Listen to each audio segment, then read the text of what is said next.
Assalamualaikum warahmatullahi wabarakatuh. Dalam rangka memenuhi tugas mata kuliah perpajakan dengan dosen pembimbing Ibu Visit Suharti, kami dari kelompok 4 kelas 5 Ekonomi Syariah D akan membahas mengenai pajak penghasilan 25 atau PPh 25. Nah, adapun nama kelompok anggota kami yang pertama itu ada saya sendiri, Nuraptika Rahmawati, lalu ada Nindi Wido Asri, Lutfi Abdul Aziz, Silviana Dwi Rahayu, dan Risma Dwi Sagita. Langsung saja saya mulai ke pembahasan yang pertama, yaitu definisi PPh 25. Nah, PPh 25 ini mengatur tentang perhitungan besarnya angsuran pajak dalam tahun pajak berjalan yang harus dibayar sendiri oleh wajib pajak untuk setiap bulan pada tahun berjalan. Nah, angsuran PPh 25 ini dijadikan kredit pajak terhadap pajak terutang atas seluruh penghasilan wajib pajak di tahun pajak yang dilaporkan dalam SPT tahunan PPh. Nah, PPh 25 ini merupakan penentu nilai pajak kurang lebih bayar. Selanjutnya saya akan menjelaskan mengenai cara perhitungan PPh 25. Nah, cara perhitungan PPh 25 ini dimulai dari pajak terutang sesuai SPT. Nah, pajak terutang sesuai SPT ini nanti dikurangi dengan kredit pajak dalam negeri. Yang dimaksud kredit pajak dalam negeri itu sudah diatur, yang untuk orang pribadi itu diatur pada kredit PPh 21, 22, dan 23. Lalu bagi badan itu sudah diatur pada kredit PPh 22 dan 23. Nah, kredit pajak dalam negeri itu nanti dikurangi lagi dengan kredit pajak luar negeri atau PPh 24. Nah, nanti jika itu sudah dikurangi, maka hasilnya itu sama dengan angsuran PPh 25 per tahun. Nah, untuk menghitung per bulannya itu caranya adalah dengan dibagi 12. Contohnya seperti ini. Misalnya besarnya angsuran PPh 25 pada tahun 2020 itu yang pertama ada PPh terutang tahun 2019. Nah, itu jumlahnya itu 30 juta. Lalu pengurangannya itu sesuai yang aturan tadi, PPh 21, 22, 23 dan 24 itu di total di situ ada 5 juta, 2 juta, 2 juta dan 3 juta. Nah, di total itu jumlahnya adalah 12 juta. 12 juta itu nanti yang akan mengurangi dari PPh terutang tahun 2019. Jadi 30 juta dikurangi 12 juta. Maka hasilnya adalah 18 juta. 18 juta ini itu PPh 25 per tahun. Lalu untuk menentukan PPh 25 per bulannya, maka 18 juta tersebut dibagi 12, yaitu hasilnya 1.500.000. Selanjutnya yaitu angsuran PPh 25 menurut bulan pelaporan SPT tepat waktu. Nah, jika kita melaporkan SPT tepat waktu, maka pencatatan angsuran itu pada periode berjalan dapat dilakukan dengan dua cara pendekatan, yaitu pembebanan akhir tahun, maka akan dicatat di jurnal sebagai pembayaran pajak di muka. Lalu jika pembebanan langsung yang dibayar secara langsung akan dicatat sebagai beban pajak kini. Nah, kedua pajak itu mempengaruhi jurnal pada akhir periode. Nah, Januari sampai bulan pelaporan SPT itu sesuai angsuran Desember tahun lalu acuannya. Lalu jika dibayarkan pada bulan pelaporan sampai dengan Desember tahun berjalan, itu acuannya sesuai dengan angsuran berdasarkan SPT tahun berjalan. Nah, contohnya seperti ini. Contohnya itu FA Eka Cara senantiasa melaporkan SPT pada pertengahan Maret setiap tahun dan melakukan pembayaran angsuran PPh 25 berdasarkan pelaporan tersebut. Nah, pada Desember tahun lalu FA Eka Cara membayarkan angsuran pajak sebesar 13.200.000. Sedangkan SPT tahun ini FA Eka Cara akan membayarkan angsuran sebesar 15.750.000 per bulan. Lalu gimana sih penjurnalannya sesuai pendekatan beban akhir atau pendekatan beban langsung. Nah, ini perpajakan juga kan kaitannya dengan akuntansi. Nah, di sini saya akan menjelaskan mengenai bagaimana sih penjurnalan sesuai pendekatan angsuran PPh 25 ini. Nah, yang pertama itu pendekatan pembebanan akhir tahun. Nah, pendekatan pembebanan akhir tahun ini dilihat dari bulan Januari dan Februari. Nah, pajak dibayar di muka ini yaitu sebesar 13 juta. Kenapa sih lalu kita catat sebagai pajak dibayar di muka PPh 25 yaitu sebesar 3.200.000. Nah, lalu itu akan mempengaruhi kas. Kasnya itu akan berkurang karena pajak dibayar di muka. Pajak dibayar di muka itu sudah dibayar duluan ya. Lalu pada bulan Maret sampai Desember juga ditulis yang membayarkan angsuran sebesar 15.750.000. Maka dicatat pajak dibayar di muka PPh 25 pada kas 15.750.000. Lalu jika pendekatan beban langsung yaitu akan dicatat sebagai beban pajak ini yaitu sebesar 3.200.000 pada kas sebesar 13.200.000. Nah, pada bulan Maret sampai Desember maka dicatat juga sebagai beban pajak masa kini sebesar 15.750.000 pada kas 15.750.000. Lalu saat penyetoran dan pelaporan PPh 25.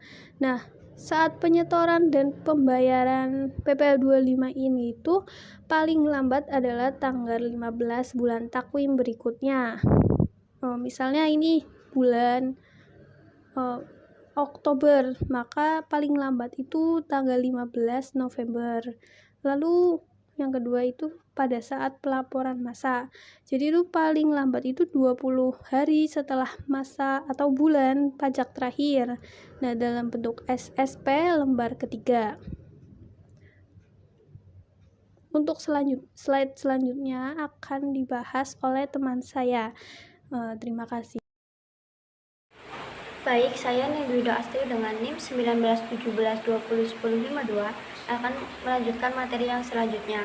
Materi yang selanjutnya ada angsuran PPh 25 menurut bulan diterbitkan surat ketetapan pajak atau SKP.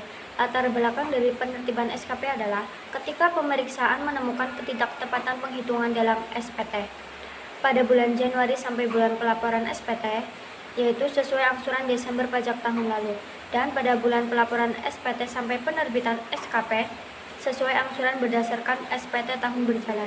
Lalu penerbitan SKP sampai dengan bulan Desember tahun berjalan yaitu sesuai angsuran berdasarkan SKP.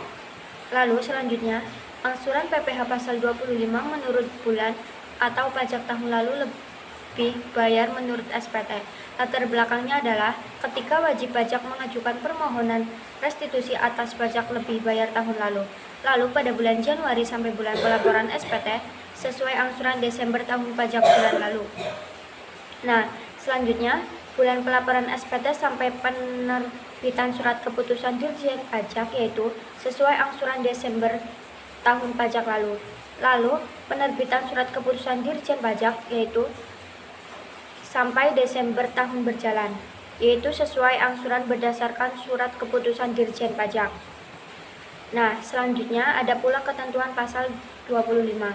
Dirjen Pajak berwenang untuk menetapkan penghitungan besarnya angsuran pajak dalam tahun pajak berjalan dalam hal-hal tertentu, yaitu yang pertama ada wajib pajak berhak atas kompensasi kerugian, lalu yang kedua ada wajib pajak memperoleh penghasilan tidak teratur, yang ketiga ada SPT PPh tahun yang lalu disampaikan setelah lewat batas waktu yang ditentukan.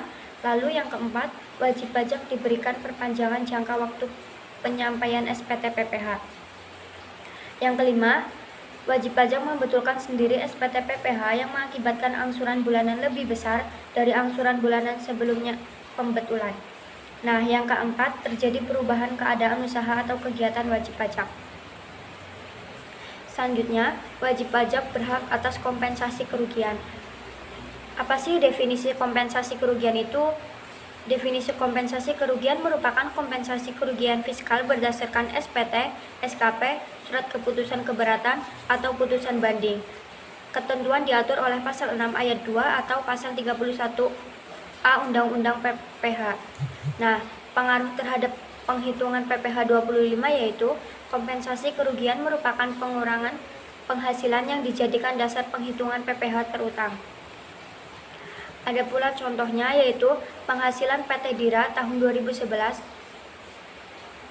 120 juta. Sisa kerugian tahun lalu yang masih dapat dikompensasikan adalah 150 juta. Nah, sisa kerugian yang belum dikompensasikan tahun 2011 adalah 30 juta. Pada tahun 2011, PPH yang dipotong atau dipungut pihak lain adalah 2 juta. Maka penghitungan PPH pasal 25 tahun 2012 adalah penghasilan yang dipakai sebagai dasar penghitungan angsuran PPH pasal 25 adalah 120 juta dari penghasilan PT Dira tahun 2011. Terus diambil 30 juta dari sisa kerugian tahun lalu yang belum dikompensasikan, sama dengan 90 juta. PPH terutang menurut Undang-Undang ayat 36 tahun 2008 dibagi 25% dikali 90 juta sama dengan 22,5 juta. Nah, angsuran PPH 25 per bulan tahun 2012 yaitu 22,5 juta diambil 2 juta dibagi 12 sama dengan 1.708.330 rupiah. Apabila kompensasi rugi masih belum habis, maka angsuran PPH 2012 adalah dikatakan nihil. Nah, yang kedua ada penghasilan wajib pajak tidak teratur. Definisi penghasilan tidak teratur merupakan penghasilan yang diterima atau diperoleh secara tidak berkala selain dari kegiatan usaha, pekerjaan bebas, pekerjaan dan atau modal, misalnya keuntungan dari pengalihan harta. Lalu, pengaruh terhadap penghitungan PPH pasal 25 yaitu penghasilan tidak teratur merupakan pengurangan penghasilan yang dijadikan dasar penghitungan PPH terutang. Materi selanjutnya akan dilanjutkan oleh teman saya. Yang selanjutnya yaitu ada contoh. Pada 2010, Abbas memperoleh penghasilan teratur sejumlah 174,3 juta rupiah. Sedangkan penghasilan tidak teratur dari menyewakan mobil selama tahun 2010, mobilnya disewakan sebanyak 10 kali dan mendapatkan penghasilan 20 juta rupiah. Atas sewa mobil sudah dipotong PPH 23 sejumlah 400.000 rupiah. Maka penghasilan yang dipakai sebagai dasar perhitungan PPH pasal 25 pada tahun 2011 Abbas adalah hanya dari penghasilan teratur saja. Penghasilan neto 174.300 dikurangi 24.300 sama dengan 150 juta. PPH terutang yaitu 5% dikali 50 juta sama dengan 2.500. 15% dikali 10 juta sama dengan 15 juta. Perhitungan PPH 25 atas penghasilan teratur yaitu penghasilan neto dikurangi penghasilan sewa sama dengan 174,3 dikurangi 20 juta sama dengan 154,3 juta. DPP 154,3 dikurangi 24,3 sama dengan 130. PPH sama dengan 5% dikali 50 juta sama dengan 2.500. Yang selanjutnya yaitu 15% dikali 80 juta sama dengan 12 juta. 14.500 dibagi 12 sama dengan 1.280.333. WP terlambat melaporkan SPT PPH tahun lalu. Batasan keterlambatan pelaporan adalah ketika SPT PPH tahun lalu dilaporkan melebihi 3 bulan setelah akhir tahun pajak yang masanya 31 Maret tahun berjalan. Pengaruh terhadap perhitungan PPH 25, angsuran PPH 25 yang dibayarkan akan berbeda antara bulan di tahun berjalan. WP dimungkinkan akan dikenai bunga. WP diberi waktu perpanjangan. Waktu pelaporan SPT PPh. Definisi perpanjangan. Waktu pelaporan adalah hak yang diberikan untuk melaporkan SPT PPh di atas 3 bulan setelah akhir tahun pajak 31 Maret tahun berjalan, dengan persyaratan melaporkan perhitungan sementara penghasilan saat mengajukan permohonan pengaruh terhadap perhitungan PPh 25. Angsuran PPh 25 yang dibayarkan akan berbeda antara bulan di tahun berjalan. WP dimungkinkan akan dikenai bunga. Januari sampai dengan Februari tahun berjalan, yaitu periode A. Sesuai angsuran Desember tahun pajak lalu, yaitu X. Maret tahun berjalan sampai dengan bulan pelaporan SPT, yaitu periode B. Sesuai angsuran berdasarkan perhitungan sementara, yaitu Y. Bulan pelaporan SPT sampai dengan Desember tahun berjalan, yaitu periode C. Sesuai angsuran berdasarkan SPT tahun berjalan, yaitu Z. Angsuran PPh menurut bulan. WP diberi perpanjangan waktu pelaporan SPT PPh. Yang pertama, jika nilai Z lebih dari Y, maka WP diwajibkan menyetorkan kekurangan pembayaran untuk setiap masa dalam kurung bulan pajak yang termasuk di kurun periode B. Yang kedua, jika tanggal pemotoran kekurangan pembayaran untuk setiap masa dalam kurung bulan pajak melewati tanggal 16 bulan berikutnya, maka WP akan dibebani bunga. Bunga sama dengan dalam kurung Z dikurangi dalam kurung Y dikali 2% dikali masa keterlambatan. Yang ketiga, masa keterlambatan adalah selisih antara tanggal penyetoran kekurangan pembayaran dengan tanggal 16 bulan berikut setelah masa pajak. Yang keempat, jika nilai Z kurang dari Y, maka kelebihan pembayaran dapat diperhitungkan untuk masa pajak berikutnya. Contoh, mengingat adanya tuntunan persiapan spesifikasi internasional, Koperasi Pringgandani mengajukan permohonan perpanjangan waktu pelaporan SPT PPh dengan melaporkan perhitungan sementara sebagai berikut. Penghasilan neto Rp650 juta, kredit pajak sejumlah Rp82.500.000. Permohonan tersebut disetujui dengan kepada Koperasi Pringgandani diberikan perpanjangan waktu hingga 7 Juli 2012.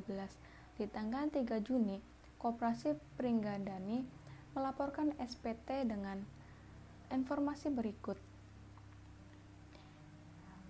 Penghasilan neto Rp855 juta, kredit pajak utuh Rp77.500.000. Jika Koperasi Pringgandani membayarkan angsuran PPh 25 sebesar Rp3 juta di bulan Desember 2011, berapakah angsuran PPh 25 per bulan yang harus dibayarkan Koperasi Pringgandani sepanjang tahun 2012? Jawabannya yaitu angsuran Januari sampai Februari 2012 sama dengan Rp3 juta. Angsuran Maret sampai April 2012 yaitu Rp6.770.833,3. Angsuran Mei sampai Desember 2012 sama dengan Rp11.354.666,67.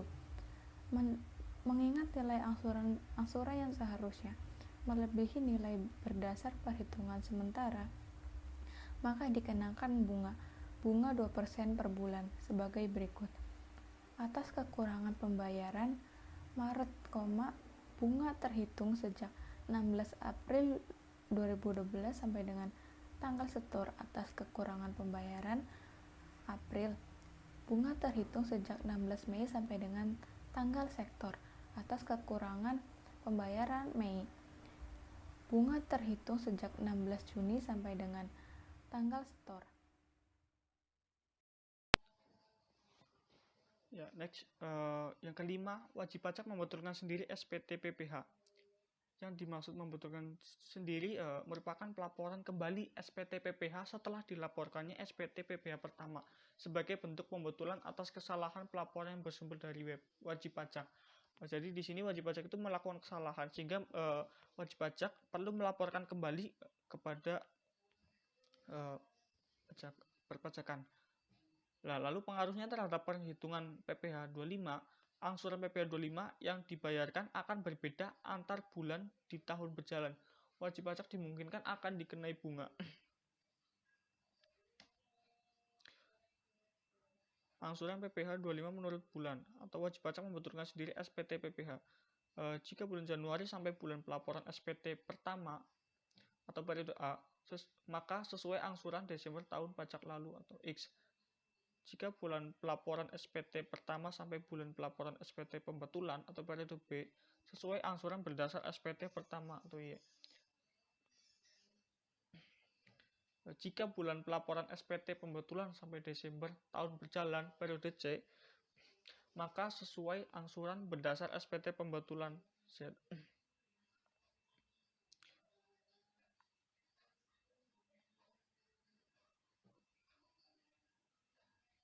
Angsuran PPh 25 menurut bulan, wajib pajak membetulkan sendiri SPT PPh. Yang pertama, jika nilai Z lebih dari Y, maka wajib pajak diwajibkan menyetorkan kekurangan pembayaran untuk setiap masa pajak yang termasuk di kurun periode B. Kekurangan pembayaran sama dengan Z min Y.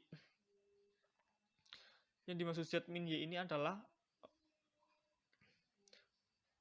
angsuran yang berdasarkan SPT pembetulan dikurangi sesuai angsuran berdasar SPT yang pertama. Yang kedua, jika tanggal penyetoran kekurangan pembayaran untuk setiap masa pajak melewati tanggal 16 bulan berikutnya, maka wajib pajak akan dibebani bunga. Bunga sama dengan Z min Y kali 2% kali masa keterlambatan.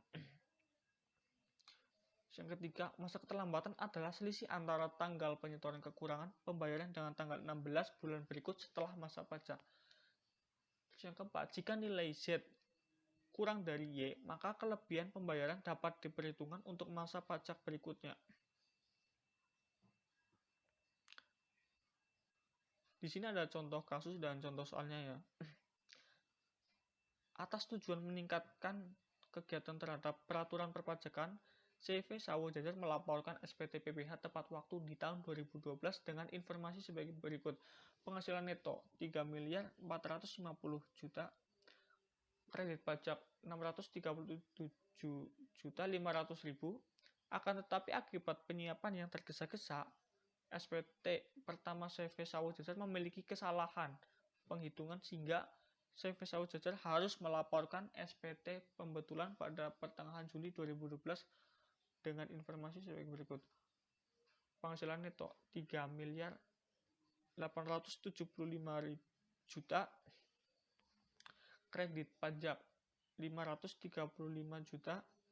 Jika CV Sawo Jajar membayarkan angsuran PPh 25 sebesar 15 juta di bulan Desember 2011, berapakah angsuran PPh 25 per bulan yang harus dibayarkan CV Sawo Jajar sepanjang tahun 2012?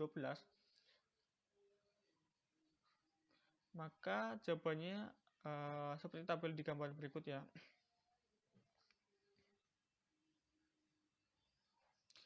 Angsuran Januari sampai Februari 2012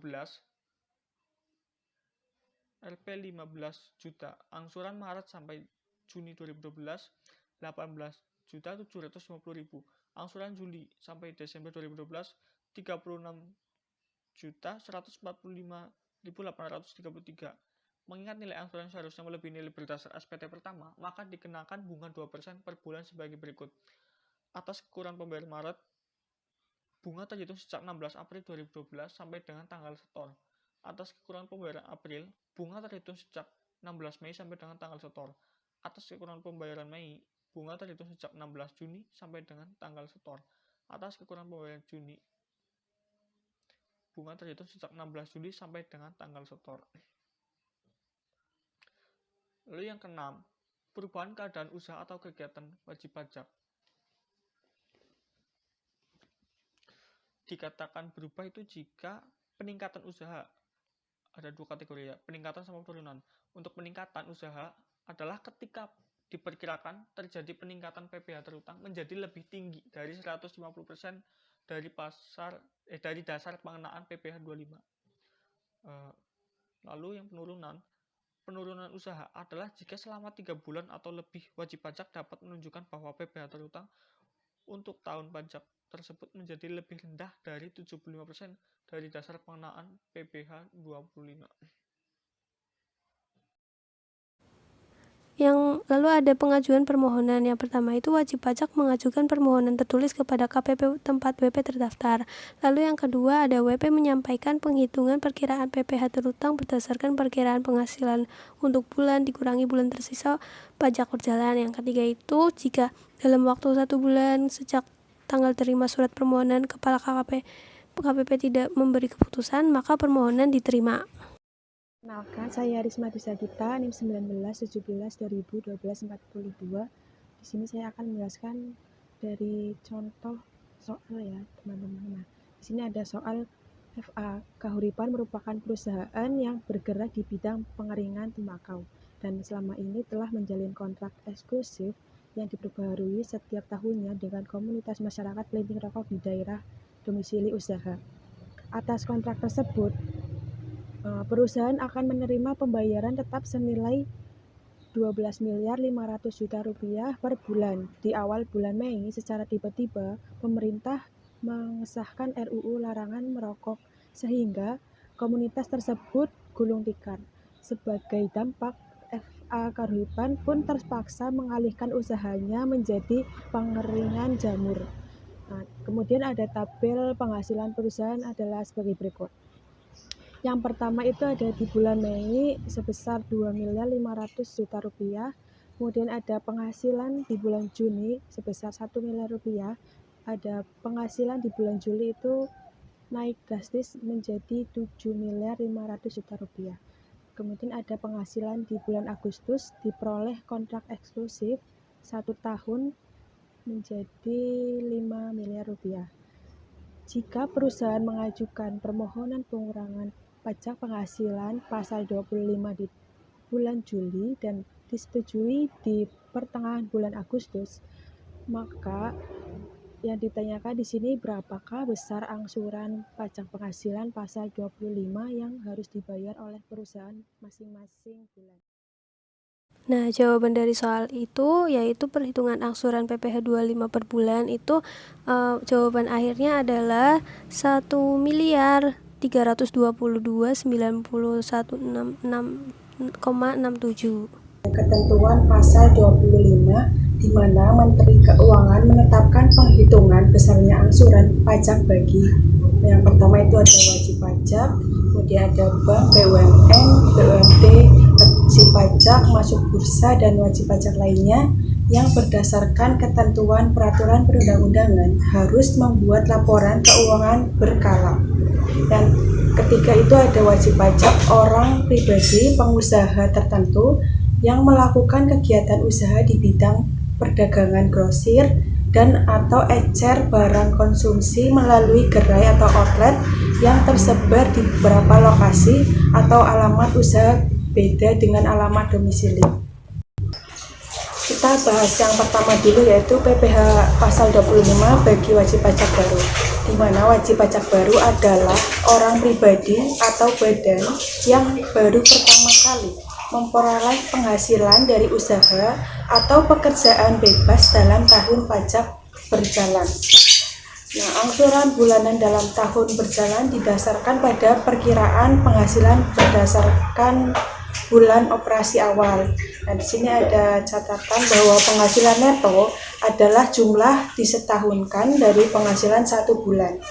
Bagi badan, PKP sama dengan penghasilan neto. Bagi orang pribadi bahwa PKP itu sama dengan penghasilan neto dikurangi PTKP.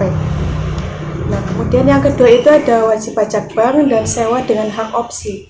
PPh dihitung berdasarkan penerapan tarif umum atas laba rugi fiskal menurut laporan keuangan triwulan terakhir yang disetahunkan, dikurangi kredit PPh 24 yang selanjutnya nanti dibagi menjadi 12. Nah, jika terdapat wajib pajak bank atau sewa dengan hak opsi baru, maka angsuran tiap bulan selama triwulan pertama adalah jumlah pajak penghasilan yang dihitung berdasarkan penerapan tarif umum atas penerimaan laba rugi fiskal triwulan yang disertahunkan kemudian dibagi 12. Kemudian di sini ada wajib pajak BUMN dan BUMD ditetapkan berdasarkan kewenangan Menko. PPh dihitung berdasarkan tarif umum atas laba rugi fiskal menurut RKAP dikurangi kredit pajak kemudian dibagi menjadi 12. Jika RKAP belum disahkan, angsuran sama dengan angsuran bulan terakhir tahun pajak sebelumnya. Yang terakhir itu ada wajib pajak orang pribadi, pengusaha tertentu. Nah, definisi wajib pajak orang pribadi pengusaha tertentu merupakan wajib pajak yang melakukan kegiatan usaha bidang perdagangan, memiliki lebih dari satu tempat usaha atau tempat usaha berbeda dengan domisili. Untuk penghitungan angsuran pajak penghasilan pasal 25 sendiri itu adalah 0,75% dari peredaran bruto tiap bulan di tiap tempat usaha. Terima kasih. Baik, mungkin sekian presentasi dari kelompok kami. Kurang lebihnya mohon maaf. Wassalamualaikum warahmatullahi wabarakatuh.